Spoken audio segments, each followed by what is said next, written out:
You are 23 years old when you first promise to change the system. And the terrifying part?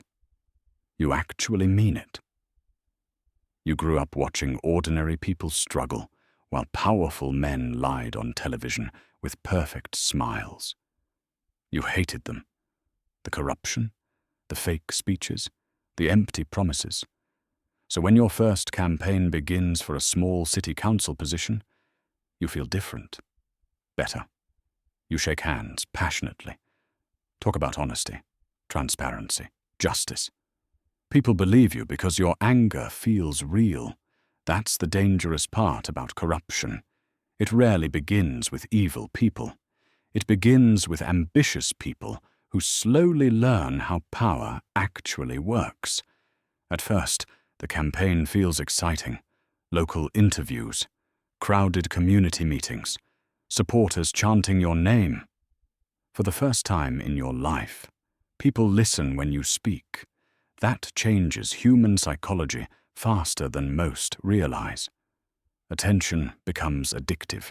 Influence becomes intoxicating. Then one evening after a fundraising event, an older political advisor approaches you privately. Expensive suit, perfect smile, calm eyes. He says, "If you truly want to win, idealism won't survive long." You laugh awkwardly. You assume he's cynical. Years later, you realize he was warning you. Level 2. By 26, you've won your first major election. You celebrate publicly, but privately. You're already learning the real rules, because politics is not powered by speeches. It's powered by money, campaign ads, media placement, public image management, staff salaries. Everything costs more than you imagined. That's when wealthy donors begin appearing. Business owners, developers, corporate lobbyists. At first, the conversations seem harmless. A dinner invitation here, a fundraiser there. Then one donor says something quietly over expensive wine. "We believe in your future." The sentence sounds supportive. It isn't. It's transactional. Soon, small favors begin appearing. Nothing dramatic initially. Supporting a construction proposal, delaying an investigation, voting against environmental restrictions. Every decision has justification attached to it. That's how corruption survives psychologically. Nobody wakes up one day deciding, "I will become corrupt." Instead, they think, "This compromise is necessary." Then they repeat that thought for years. One night, your campaign manager shows you polling numbers. You're losing public support. The solution? Aggressive media spending. But you don't have enough money. A wealthy donor offers help immediately. Millions. No questions publicly asked. Your stomach tightens. Because now the decision feels real. You know exactly what accepting means. You accept anyway. And afterward, you barely sleep. Not because you feel guilty, because part of you feels relieved. Level 3. At 30, you've mastered public image completely. That's when politics stops feeling real. Every smile becomes calculated, every sentence tested, every appearance designed strategically. You no longer speak naturally. You speak professionally. There's a difference. Your team now controls everything. Clothing colors, speech pacing, emotional tone, facial expressions. Even outrage becomes rehearsed, especially outrage. You learn something disturbing about voters.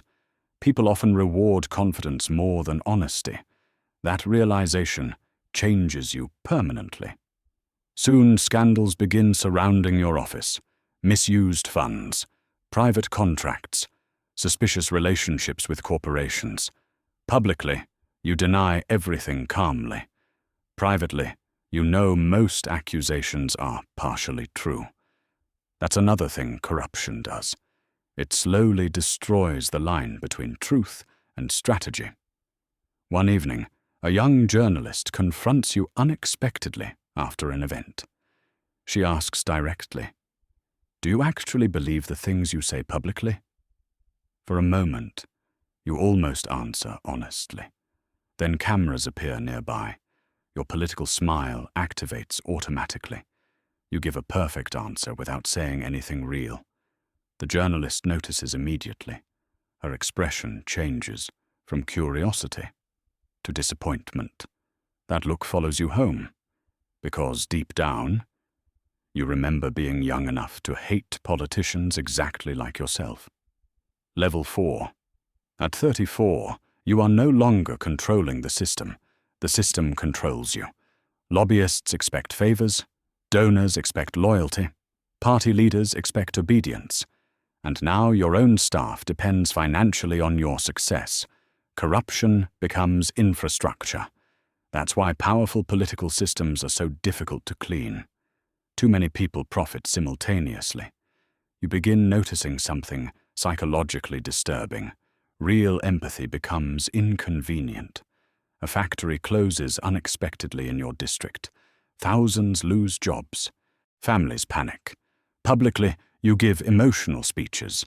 Privately, your advisors discuss polling impact instead of human suffering. And eventually, you do too. That realization horrifies you briefly. Then the next crisis arrives. Then another. Then another. Over time, emotional numbness becomes survival. One late night inside a luxury government office, an older senator gives you advice while pouring expensive whiskey.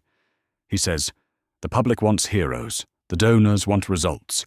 You cannot serve both forever." You stare silently at city lights outside the window, because deep down, you already chose years ago. Level 5. At 38, everything begins collapsing. Leaks, recordings, financial documents, anonymous insiders exposing corruption networks publicly. News channels explode instantly. Your face appears everywhere. Corrupt contracts, illegal donations, hidden offshore accounts. Your advisors panic. Lawyers flood your office. Phones never stop ringing. Publicly, you deny everything aggressively. That's standard procedure. Never admit weakness early. But privately, you know the truth. The evidence is real.